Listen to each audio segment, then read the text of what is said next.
बात करेंगे nutrition science की। बीच में जो चाइल्ड यानी सीडी वाला जो पोर्शन है वो थोड़ा बाकी है, वो हम मतलब धीरे धीरे उसको भी कंप्लीट कर लेंगे।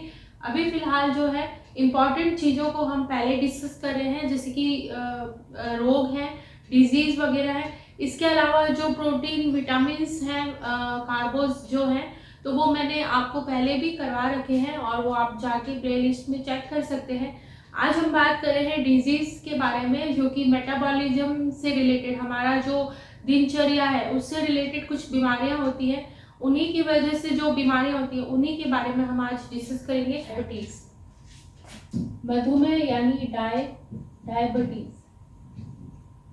डायबिटीज आज हर व्यक्ति, मतलब हर दूसरा व्यक्ति जो है डायबिटीज का शिकार है, चाहे बच्चे हो, बूढ़े हो, जवान हो।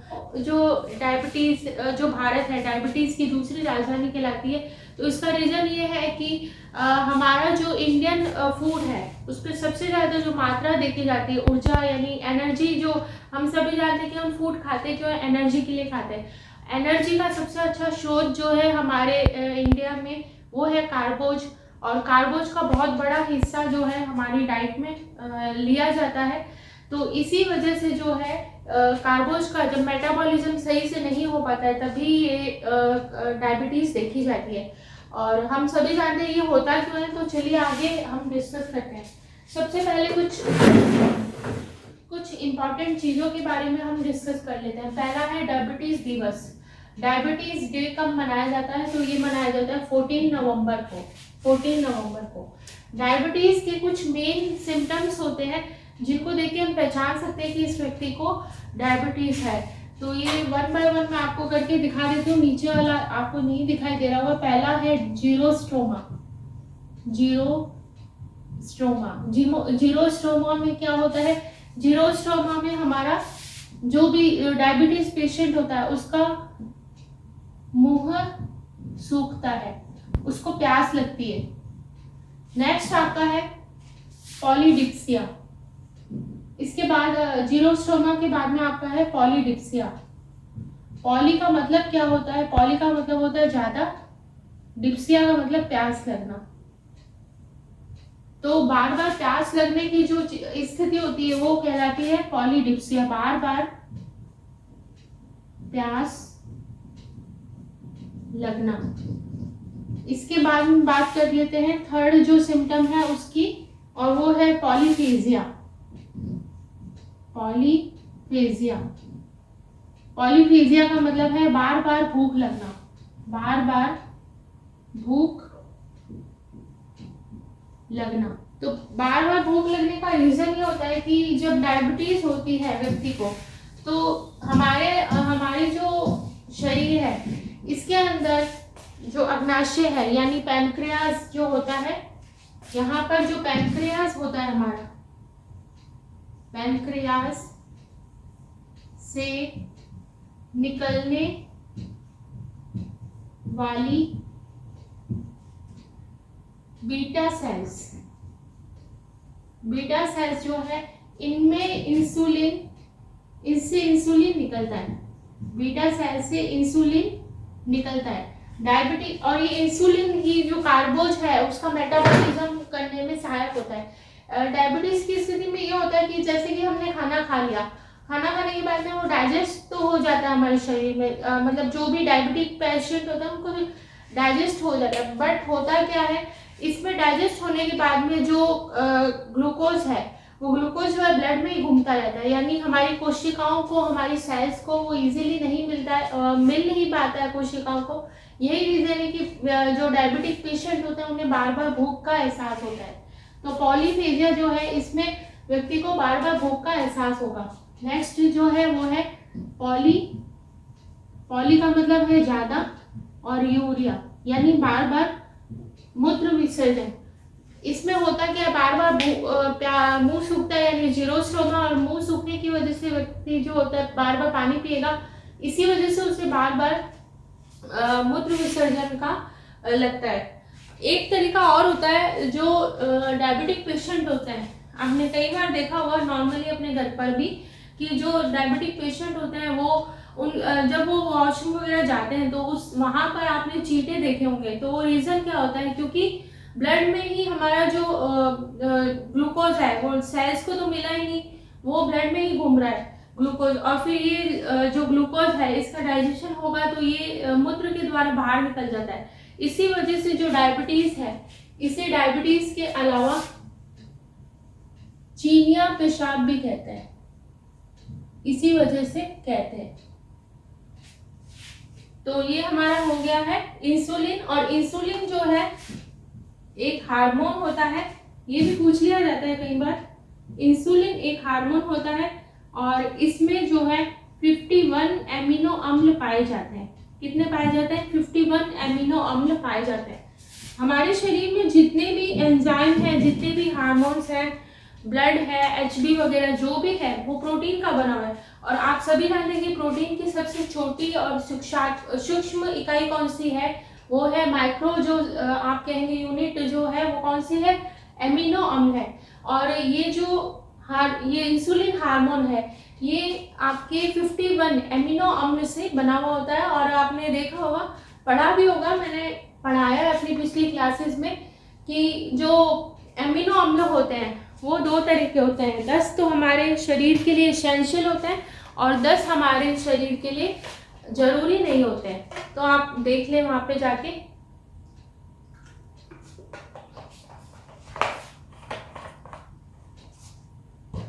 आगे हम बात कर लेते हैं दूसरी चीजों के बारे में जो कि एग्जाम के लिए इम्पोर्टेंट है। तो हमने देख लिया जीरोस्टोमा, पॉलीडिप्सिया, पॉलीयूरिया और पॉलीफेजिया। और आपने ये भी देख लिया कि जो इंसुलिन हार्मोन है वो निकलता कहाँ से है? वो निकलता, का करेक्शन कीजिए, पैनक्रियाज की लैंगरहैंस की द्वीपिकाओं से निकलता है। लैंगरहैंस की बीटा सेल। तो ये इंसुलिन जो है निकलता कहाँ से? पैनक्रियाज की लैंगरहैंस की बीटा सेल से हमारा जो इंसुलिन है वो स्रावित होता है। अब हम बात कर लेते हैं टाइप्स ऑफ डायबिटीज। डायबिटीज का भी कई 3-4 टाइप होते हैं। वो व्यक्ति के मेटाबॉलिज्म से रिलेटेड होता है कि उसमें किस व्यक्ति में किस तरह का डायबिटीज है, उसके सिम्टम्स क्या है, उसके अकॉर्डिंग जो है इसे बांटा गया है। और ये जो डायबिटीज है ये हमारी दिनचर्या से रिलेटेड है। ये ऐसी बीमारी है जो कि हमारे द्वारा खुद से कंट्रोल की जा सकती है, लेकिन इसे हमेशा के लिए खत्म नहीं किया जा सकता। इसको हम कंट्रोल करके रख सकते हैं। दवाइयाँ वगैरह डॉक्टर जो प्रिस्क्राइब करते हैं वो लेकर अपने खान पान और अपने एक्सरसाइज, ये सब चीज़ें करके हम इसको कंट्रोल तो कर सकते हैं, परंतु इसे हमेशा के लिए खत्म नहीं कर सकते। इसीलिए दिनचर्या से रिलेटेड बीमारी है। इसके आपने भी कई बीमारियां देखी होंगी, जैसे वायरस से भी रिलेटेड होती हैं। मच्छर काट ले तो मलेरिया हो जाएगा, वायरस से रिलेटेड है, कोरोना वगैरह है। ऐसी बीमारियां जो कि कुछ समय के लिए रहती है लेकिन खत्म भी हो जाती हैं। लेकिन ये जो है ये कभी खत्म नहीं होती, हमेशा रहती है। तो ये चीज आप ध्यान रखिए। अब बात कर लेते हैं हम types of diabetes. Types of diabetes के बारे में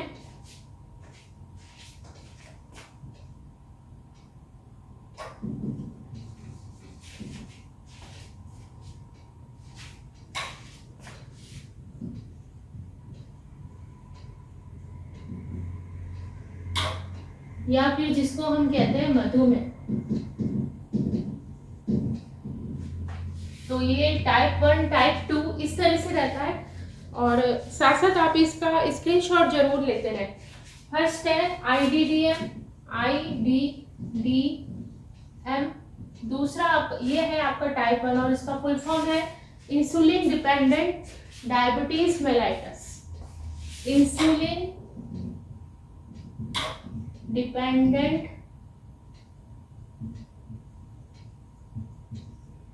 डायबिटीज मेलाइटस। ये है आपका टाइप 1, ये है आपका टाइप 1। दूसरा है आपका non insulin NI dependent diabetes mellitus, non insulin dependent diabetes mellitus, 2 बार आएगा डी। आगे इसमें आपका एन लग जाएगा खाली, बाकी तो वही का वही रहेगा। Non insulin dependent diabetes mellitus, non insulin dependent diabetes mellitus, इसमें आ जाएगा आपका नॉन आ जाएगा, बाकी सेम रहेगा। और ये आपका है टाइप 1, टाइप 2। नेक्स्ट है आपका जो कि वैसे तो 3 ही थे, लेकिन जो वर्ल्ड हेल्थ ऑर्गेनाइजेशन है WHO का MRDM, इसका फुल फॉर्म है माल न्यूट्रिशन रिलेटेड डायबिटीज मेलाइटस।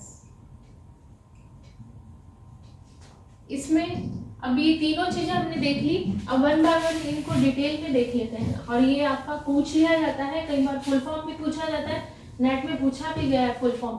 बच्चों में होगा, बच्चों में, और इसी वजह से इसको जुवेनाइल डायबिटीज मेलाइटस भी बोलते हैं, बच्चों में होता है। और इसी वजह से इसको क्या बोलते हैं, also non juvenile diabetes mellitus, और ये होता है बच्चों में है। और ये जो है रीजन इसका क्या क्या हो सकता है, एक तो आनुवंशिक कारण हो सकता है, इसका आनुवंशिक कारण हो सकता है, खान पान, दवाइयाँ।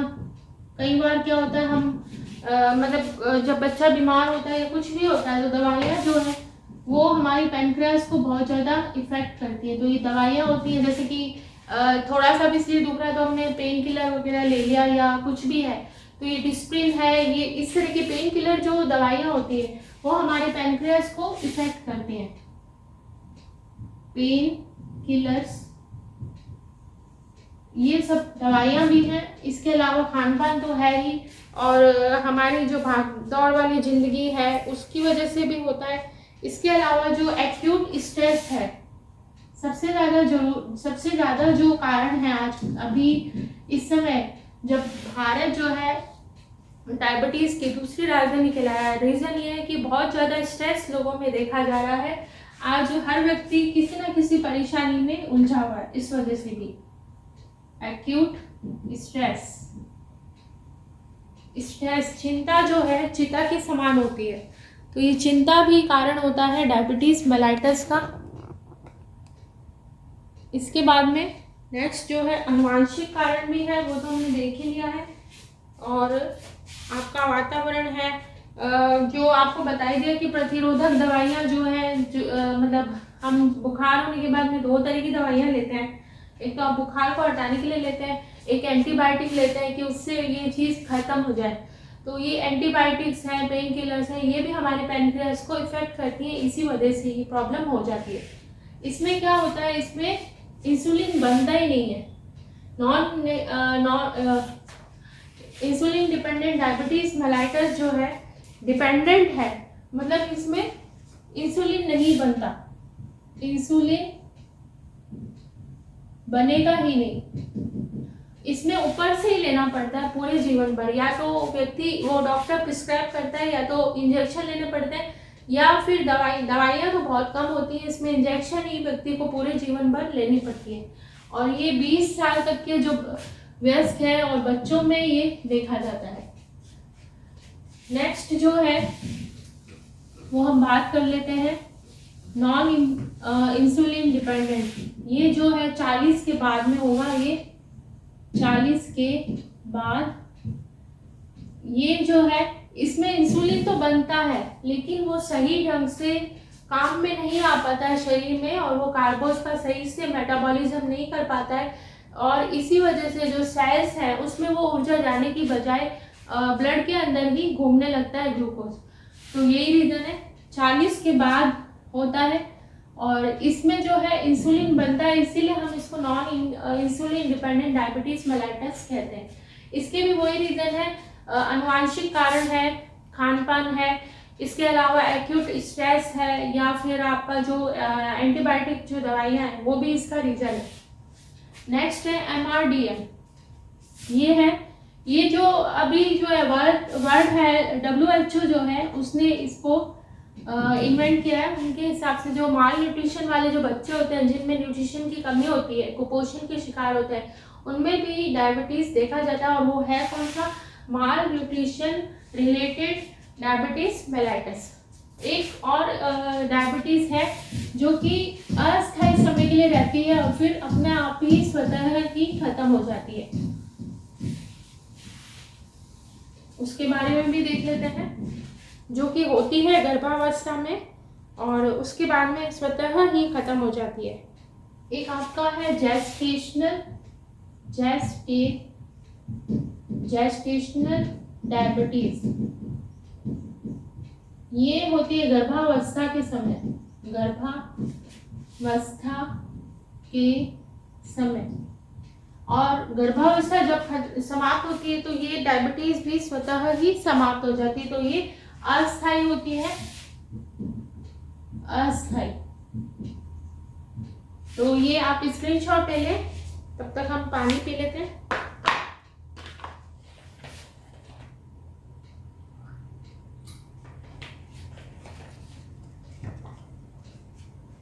बात करते हैं अगले टॉपिक की तरफ। तो अब हम बात कर लेते हैं स्टेप्स ऑफ डायबिटीज, और ये जो है स्पेशली नेट में पूछा जाता है, नेट का इम्पोर्टेंट क्वेश्चन है ये, और इम्पोर्टेंट लगा के रखें आप इसको। जो डायबिटीज के जो स्टेप्स हैं, किस किस स्टेप्स में, फर्स्ट स्टेप, सेकंड स्टेप, वो चीज हम देख लेते हैं। तो पहला जो है वो है आपका हाइपरग्लाइसीमिया।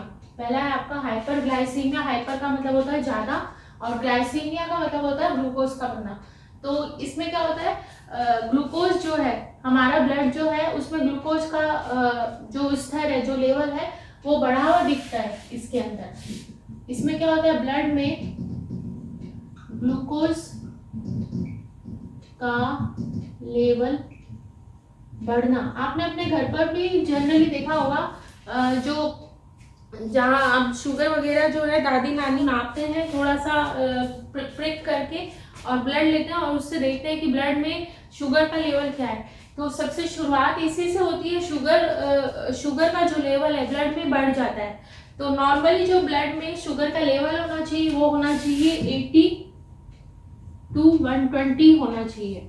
ये एग्जाम में पूछा गया क्वेश्चन है, आप ध्यान रखिए। 80 to 120 जो है बिल्कुल नॉर्मल आपका है।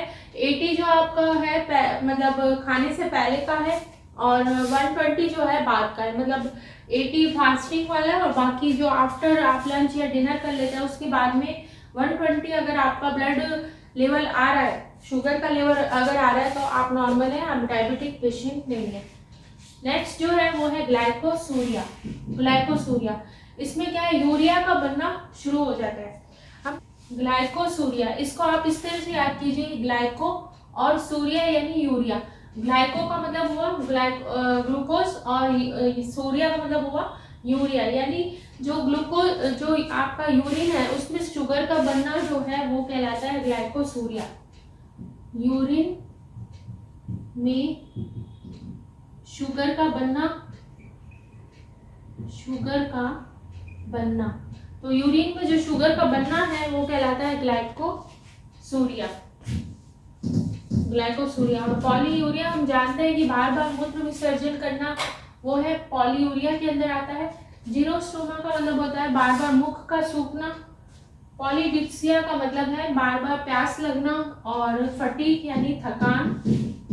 थकान क्यों महसूस होती है, क्योंकि जो ग्लूकोज हमारी सेल्स को मिलना चाहिए वो हमारे सेल्स को ना मिलके वो ग्लूकोज जो है हमारे ब्लड में ही घूमता रहता है और हमारे मूत्र के द्वारा बाहर निकल जाता है।